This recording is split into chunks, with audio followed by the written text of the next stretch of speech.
तहरीक इंसाफ के मुतनाज़ intra party election को लेकर इंतखाबी निशान बल्ला मिलेगा या नहीं। मुल्क की सबसे बड़ी अदालत सुप्रीम कोर्ट कुछ देर बाद फैसला सुनाने जा रही है। सबको इसी का इंतजार है।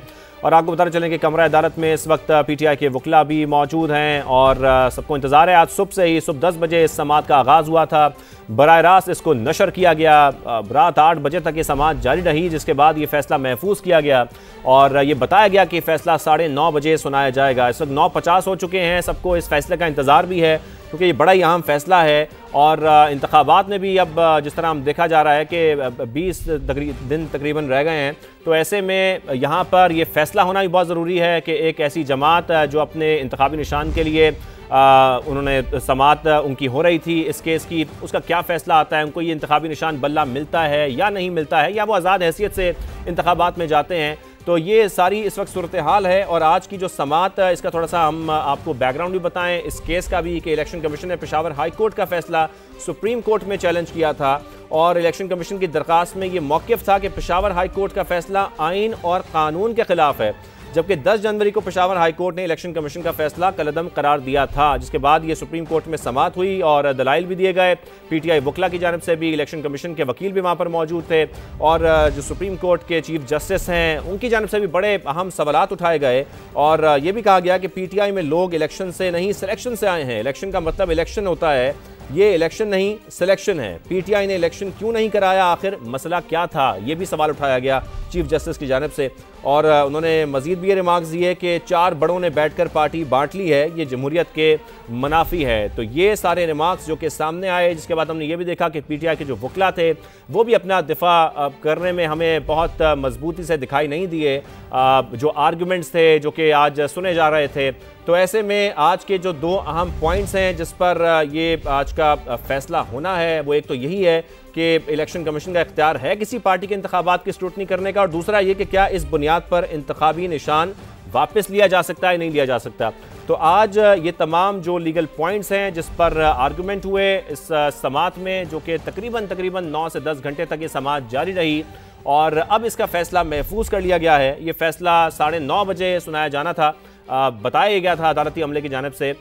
इस वक्त 9:52 हो चुके हैं, 9:53 हो चुके हैं और सबको इंतज़ार है इस फैसले का कि ये फैसला कब सुनाया जाएगा। तहरीक इंसाफ के मुतनाज़ इंट्रा पार्टी इलेक्शन को लेकर इंतखाबी निशान बल्ला उनको मिलेगा या नहीं मिलेगा। मुल्क की सबसे बड़ी अदालत सुप्रीम कोर्ट कुछ देर बाद ये फैसला सुनाएगी जो कि महफूज किया गया था। साथ में अली जफ़र जब गुफ्तगू भी कर रहे थे तो उन्होंने कहा कि अगर बल्ला मिल गया तो पीटीआई के लोग बल्ले पर इलेक्शन लड़ेंगे। बिल्कुल, ब्यूरो चीफ इस्लामाबाद खालिद अजीम साहब ने हमें ज्वाइन किया है। खालिद साहब, आपके पास क्या डिटेल्स हैं, कब तक दोबारा से समात शुरू होगी और फैसला सुनाया जाएगा? जी, समात तो शुरू नहीं होगी, बल्कि सिर्फ जज साहिबान जो है वो फैसला सुनाने के लिए आएंगे, क्योंकि फैसला महफूज किया जा चुका है और समात का जो अमल है वो तकरीबन 7 बजे के लगभग मुकम्मल हो गया था। और कोर्ट ने कहा था कि हमें थोड़ा वक्त चाहिए। चीफ जस्टिस काजी फायज ईसा जो हैं उनका कहना था कि मैंने अपने साथी जजों से मशवरा भी करना है और जो पॉइंट सामने आए हैं उन के ऊपर पूरा गौर करके और उसके बाद फिर हम ये फैसला सुनाएंगे, क्योंकि सारे मुल्क की नजरें जो हैं वो इस वक्त इस तरफ लगी हुई हैं। तो यकीनी तौर पे जज साहिबान में जो भी ओपिनियन देनी है वो that will be well supported by arguments जो भी उनके अपने पास जो उनकी समझ है, जो उनकी दानिश्त है, उनके फैसले का, जिसको कानूनी जुबान में कहा जाता है कि वो जो उसकी मंतक है उसको जो है वो लाजमी तौर पे उसमें वो बताएंगे कि किस वजह से वो ये फैसला दे रहे हैं। इसमें कोई थोड़ा टाइम लग रहा है और इसमें लगता ये है कि वो खासी तफसील के साथ जो है वो अपने कम अज़ कम जो बुनियादी दलाइल हैं वो ज़रूर सामने लेके आ जाएंगे। अगर तफसीली फैसला बाद में भी आना हुआ तो ये भी कम वजनदार फैसला नहीं होगा। अब इसका इंतज़ार है क्योंकि 9:30 बजे का वक्त आके बताया था अदालती अमले ने, लेकिन अब तो लगभग 10 बजने वाले हैं और ये 7 बजे ये फैसला जो है वो दर्ज किया गया था। लेकिन जज साहिबान जो हैं उनको इस हवाले से मजबूर तो नहीं किया जा सकता कि उन्होंने 9:30 का वक्त दिया तो 9:30 बजे आए। और खालिद अजीम साहब, आपको क्या लगता है आज के इस फैसले की बुनियाद सिर्फ और सिर्फ कानून होगा? क्योंकि सुप्रीम कोर्ट तो सिर्फ कानून को ही देखेगी। जब ये समात हो भी रही थी और कुछ सियासी आर्गूमेंट्स भी दिए गए पीटीआई की वकला की जानिब से, तो फिर ये कहा गया चीफ जस्टिस की जानिब से, ये रिमार्क सामने आए कि आप सिर्फ और सिर्फ कानून की बात करें। तो अगर कानून को देखा जाएगा, इलेक्शन एक्ट को देखा जाएगा, तो आज की समाअत और इस होने वाले फैसले के बारे में फिर आप क्या कमेंट करेंगे? लेकिन जी फैसला जो होता है जिसमें मैं जो इस्तेमाल नहीं कर रहा हूँ उसको रेशो डिसिडेंडी उसको कहा जाता है, कि जिसमें वो वजूहात बताई जाती हैं, फैसले की बुनियाद बनने वाली जो रैशनल है उसको वहाँ पे डिस्कस किया जाता है। तो वो हमेशा कानून और आइन की जुबान ही में होता है। फैसला जो लिखा जाता है उसमें अपने डिसीजन के सपोर्ट में वो हवाले दिए जाते हैं साबका कवानीन के। इसके साथ साथ जो दलाइल सामने आते हैं उन दलाइल को बेस करके दो चीज़ें होती हैं। एक को कहा जाता है इसको जो मेरिट्स ऑफ द कोर्ट है, उसमें दो चीज़ें होती हैं, फैक्ट्स और लॉ।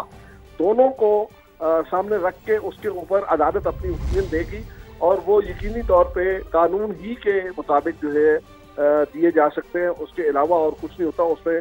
अगर वो पॉलिटिकल तकारीर करने से जो वकला हैं उनको मना करते हैं या वहाँ पे आने वाले जो साइल हैं उनको मना करते हैं, तो यकीनी तौर पे ये पाबंदी जो है वो कोर्ट अपने ऊपर भी नाफिज करती है कि उसका जो फैसला है वो कानून की जुबान में हो और जो भी फैसला दिया जाए उसका कानूनी वजूहात और कानूनी जवाब उसका जो है वो उसमें मेंशन किया जाए। तो खालिद अजीम साहब, फिर हम जब दोनों सेक्शंस को देखते हैं, इलेक्शन एक्ट के सेक्शन 209 भी जिसमें ये वाज़ेह है कि पार्टी के इंतखाबात पार्टी के आइन के मुताबिक हों, और फिर ये सेक्शन के 2015 जो है 215 जो है इलेक्शन एक्ट कि आपके जो पॉलिटिकल पार्टी है इलेक्शन के लिए उनको एक ही इंतखाबी निशान अलॉट होगा। तो इन दोनों बातों से तो यही वाज़ेह लगता है कि फिर ये तो बड़ा क्लियर है कि ये किसके हक में फैसला आएगा।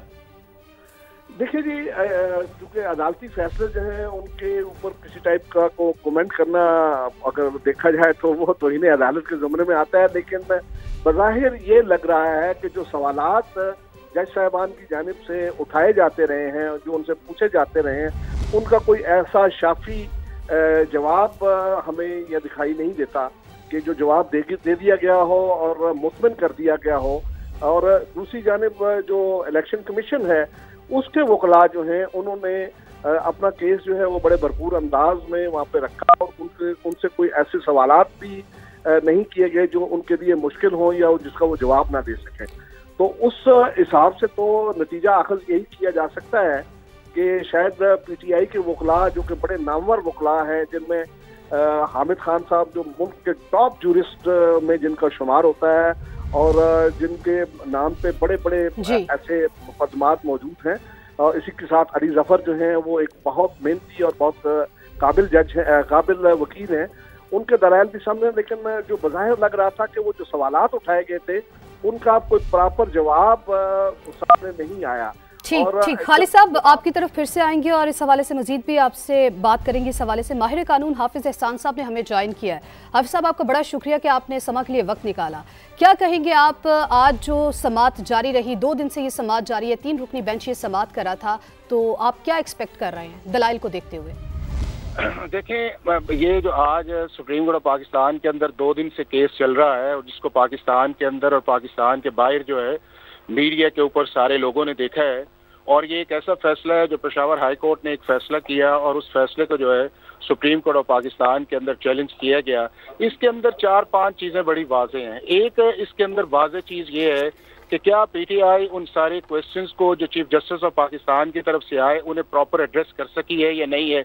तो उसका जवाब ये है कि to the extent of jurisdiction जो है कि जिसमें पीटीआई ने ये कहा कि इलेक्शन कमीशन ऑफ पाकिस्तान की जुरिसडिक्शन नहीं है, सुप्रीम कोर्ट ऑफ पाकिस्तान ने इसको नहीं माना, क्योंकि कानून के अंदर ये है कि इलेक्शन कमीशन ऑफ पाकिस्तान का ये प्रेरोगेटिव है, उनका लीगल मैंडेट है कि ना सिर्फ इस मुल्क के अंदर फ्री, फेयर और ट्रांसपेरेंट इलेक्शन करवाएं, बल्कि उसके साथ साथ जो पार्टीज हैं उनकी लिस्टमेंट करें और उसके बाद उनके जो अफेयर्स हैं उसको in accordance with law regulate करें। और उसके अंदर इंट्रा पार्टी इलेक्शन जो है वो एक फंडामेंटल है कि अगर कोई पार्टी इंट्रा पार्टी इलेक्शन नहीं करवाती सेक्शन 205, 6, 7, 8, 9 के मुताबिक जो है, तो इलेक्शन कमीशन ऑफ पाकिस्तान उसको सेक्शन 209(3) के नीचे जो है वो सर्टिफिकेट इशू नहीं करेगा। और कॉन्सिक्वेंटली ये होगा कि सेक्शन 215 के नीचे वो पार्टी जो है वो इनएलिजिबल हो जाएगी इलेक्शन सिंबल्स देने के लिए और उसे नहीं मिलेगा। और जिसका मतलब ये होगा कि टेक्निकली और लीगली जो है वो पार्टी डिसफंक्शनल हो जाएगी in terms of participation in election जी।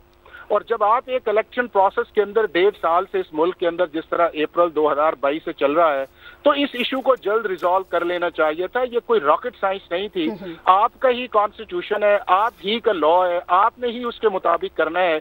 लेकिन वो जो एक कन्फ्रंटेशन वाला मामला था, ये उस प्रोसेस के अंदर आया, वो अब इस नतीजे पे पहुंच गया कि पॉलिटिकल नैरेटिव जो था वो लीगल नैरेटिव से आगे चलता गया, और जब आगे चलता गया तो उसका कॉन्सिक्वेंस ये आया कि एक टाइम ऐसा आया कि फिर जो है कि ना सिर्फ पीटीआई ने इलेक्शन कमीशन ऑफ पाकिस्तान के सामने कंसीड किया कि जी हमारा प्रोसेस भी ठीक नहीं हमने फॉलो किया, हमारा फेडरल इलेक्शन कमिश्नर भी ठीक नहीं है, हमारा जो सेक्रेटरी जनरल है उसकी अपॉइंटमेंट भी कॉन्स्टिट्यूशन के मुताबिक नहीं है, जो 22 दिसंबर के ऑर्डर के अंदर इलेक्शन कमीशन ऑफ पाकिस्तान ने रिफ्लेक्ट किया है।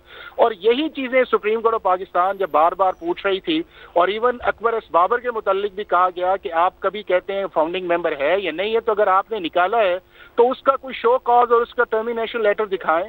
तो 2 दिन से चीफ जस्टिस ऑफ पाकिस्तान वो लेटर मांगते रहे और पीटीआई जो है वो लेटर नहीं दिखा सकी।